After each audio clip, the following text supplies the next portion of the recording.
রাশিচক্রের পঞ্চম রাশি হল সিংহ রাশি। সিংহ রাশির অধিপতি হলেন রবি। রবিদেবের বীজ মন্ত্র হল ওম হাং হিং হং স সূর্যায় নমঃ।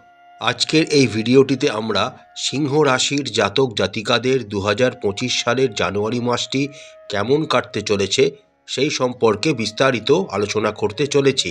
আলোচনা শুরু করার আগে আমরা দেখে নিই 2025 সালের জানুয়ারি মাসটিতে সিংহ রাশির জাতক জাতিকাদের সাপেক্ষে গ্রহের সন্নিবেশটি কি হতে চলেছে।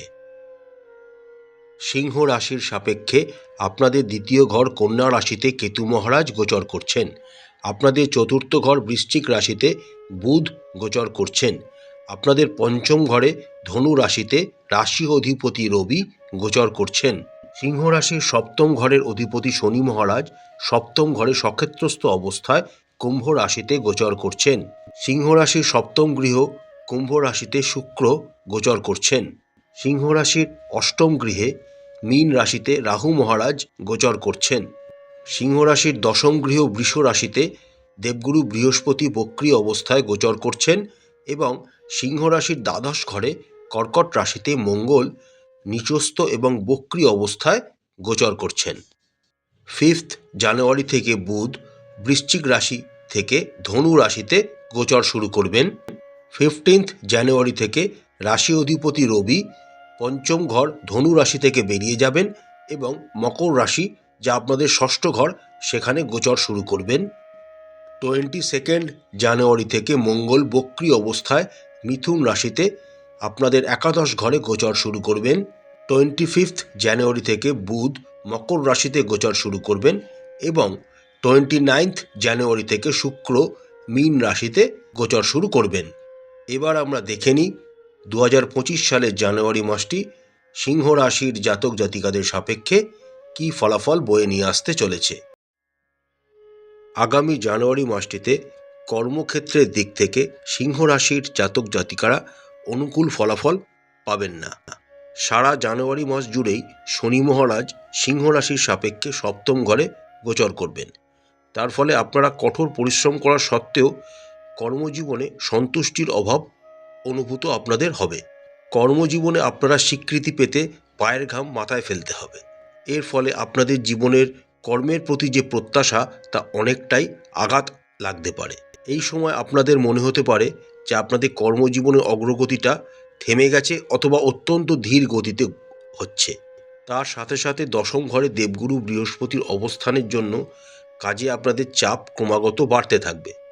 এই সময় কিছু সিংহ রাশির জাতক জাতিকারা তাদের কর্মজীবনে অসন্তুষ্টির জন্য চাকরি পরিবর্তনের কথাও চিন্তা করতে পারেন। তবে 15 জানুয়ারির পর যখন রাশি অধিপতি রবি আপনাদের ষষ্ঠ গৃহে গোচর করে যাবেন, তখন আপনারা ধীরে ধীরে কর্মে সন্তুষ্টির জায়গা লাভ করতে পারবেন। কিন্তু এটা মাথায় রাখবেন, যেহেতু শনি মহারাজ আপনাদের সপ্তম ঘরে গোচর করছেন, যদিও তিনি সক্ষেত্রস্থ অবস্থায় রয়েছেন, কিন্তু শনি হলেন একটি স্লো মুভিং প্ল্যানেট, অর্থাৎ ধীর গতির গ্রহ। তাই আপনাদের জীবনে কর্মক্ষেত্রে অগ্রগতিও কিন্তু খুবই ধীর গতিতেই ঘটবে। যে সমস্ত সিংহ রাশির জাতক জাতিকারা ব্যবসায় যুক্ত রয়েছেন, তাদের কিন্তু খুব সাবধানে পা ফেলতে হবে আগামী জানুয়ারি মাসটিতে। সপ্তম ঘরে শনির উপস্থিতি, অষ্টম ঘরে রাহু এবং দ্বিতীয় ঘরে কেতুর উপস্থিতির জন্য আপনারা কিন্তু ব্যবসায় লাভের থেকে ক্ষতির সম্মুখীন হওয়ার সম্ভাবনা দেখা যাচ্ছে।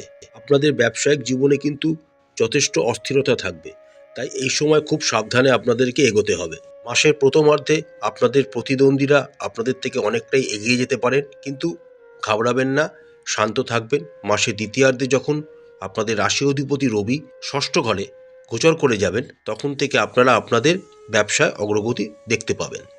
অর্থনৈতিক দিকের কথা বললে জানুয়ারি মাসটি সিংহ রাশির জাতক জাতিকাদের মিশ্র প্রকৃতির হতে চলেছে।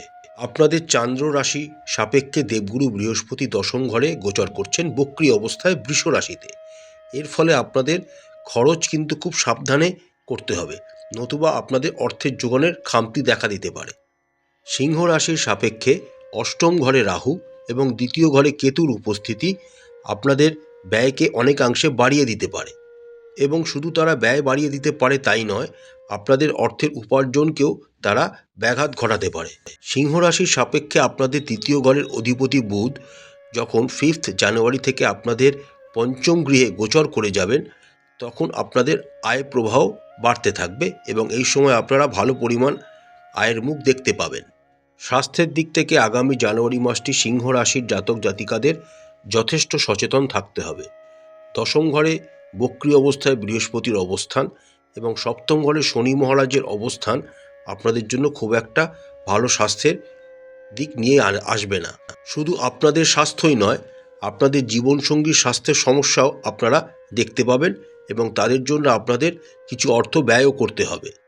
15ই জানুয়ারির পর যখন রাশি অধিপতি রবি আপনাদের ষষ্ঠ গৃহ মকর রাশিতে গোচর করে যাবেন, তখন থেকে আপনাদের স্বাস্থ্যের উন্নতি ঘটতে শুরু করবে। তবে দ্বিতীয় ঘরে কেতু এবং অষ্টম ঘরে রাহুর উপস্থিতি আপনাদের কিন্তু পারিবারিক কোনো সদস্যদের জন্য স্বাস্থ্যের ক্ষেত্রে অর্থব্যয় যোগ সৃষ্টি করছে এবং আপনাদেরকে চোখের এবং ত্বক সংক্রান্ত সমস্যার সম্মুখীন তারা করাতেও পারে। তাই অবশ্যই ডাক্তারি পরামর্শ নেবেন। সারা জানুয়ারি মাস জুড়েই সিংহ রাশির সাপেক্ষে তাদের পঞ্চম ঘরের অধিপতি বৃহস্পতি দশম ঘরে উপস্থিত থাকার জন্য আপনারা আপনাদের দাম্পত্য জীবনে মিশ্র প্রকৃতির ফল আশা করতে পারেন।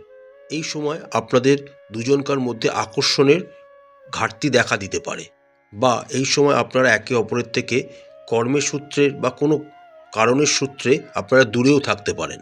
সপ্তম ঘরে শনি, দ্বিতীয় ঘরে কেতু এবং অষ্টম ঘরে রাহুর উপস্থিতির জন্য আপনাদের দাম্পত্য জীবনের কিন্তু কোনো সমস্যা হট করে চলে আসতে পারে। যে সমস্ত সিংহ রাশির জাতক জাতিকারা প্রেমের সম্পর্কে রয়েছেন, তাদেরও মাসের শেষ পর্যন্ত মিশ্র ফলই মুখোমুখি হতে হবে। শুক্র মহারাজ মাসের শেষ পর্যন্ত আপনাদের সপ্তম ঘরে উপস্থিত থাকবেন। তিনি আপনাদের প্রেমের ক্ষেত্রে সাহায্য করবেন, কিন্তু সপ্তম ঘরে শনির উপস্থিতির জন্য আপনারা আপনাদের প্রেমের জীবনে দূরত্ব অনুভব করতে পারেন। তবে জানুয়ারি মাসের শেষে যখন শুক্র আপনাদের অষ্টম গৃহে গোচর করে যাবেন, তখন কিন্তু আপনাদের প্রেমজ জীবনে কিছু অশান্তি বা উত্থান পতনের সম্মুখীন আপনাদের হতে হবে। পারিবারিক জীবনের দিক থেকে আগামী জানুয়ারি মাসটি সিংহ রাশির জাতক জাতিকারা গড় বা মিশ্র প্রকৃতির ফলাফল আশা করতে পারেন। দশম ঘরে দেবগুরু বৃহস্পতি অবস্থান এবং তার সপ্তম দৃষ্টি চতুর্থ ঘরে থাকার জন্য পরিবারে কোনো অহংকার বা অহংবোধের সৃষ্টি হতে পারে, যা পরিবারের সদস্যদের মধ্যে সম্পর্ক বিনষ্ট করতে পারে। তার সাথে সাথে শনি মহারাজের সপ্তম গৃহের প্রতিকূল অবস্থানের জন্য আপনাদের পরিবারে সম্পর্কের উত্থান পতন লেগেই থাকবে। অষ্টম ঘরে রাহুর উপস্থিতি আপনাদের যারা বিবাহিত তাদের শ্বশুরবাড়ির ক্ষেত্রেও কিছু সমস্যা সৃষ্টি করতে পারে। কেতু দ্বিতীয় ঘরে উপস্থিতির জন্য আপনারা একে অপরের কথাকে বিশ্বাস করতে পারবেন না, সন্দেহ বৃদ্ধি পাবে, যার ফলে সম্পর্কের অবনতি হওয়ারও সম্ভাবনা রয়েছে পারিবারিক জীবনে। 22শে জানুয়ারি যখন আপনাদের চতুর্থ গৃহের অধিপতি মঙ্গল বক্রী অবস্থায় মিথুন রাশিতে গোচর করে যাবেন, তখন থেকে আপনাদের পারিবারিক জীবনে সুখের অনুভূতি আবার ফিরে আসবে এবং আপনাদের পারিবারিক সম্প্রীতি ধীরে ধীরে বৃদ্ধি পেতে শুরু করবে।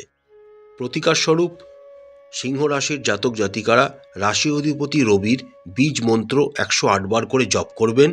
প্রত্যেক দিন সূর্য দেবতাকে জল নিবেদন করবেন।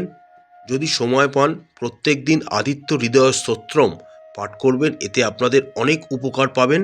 এবং প্রত্যেক দিন হনুমান চালিসা পাঠ করুন একটি নির্দিষ্ট সময়।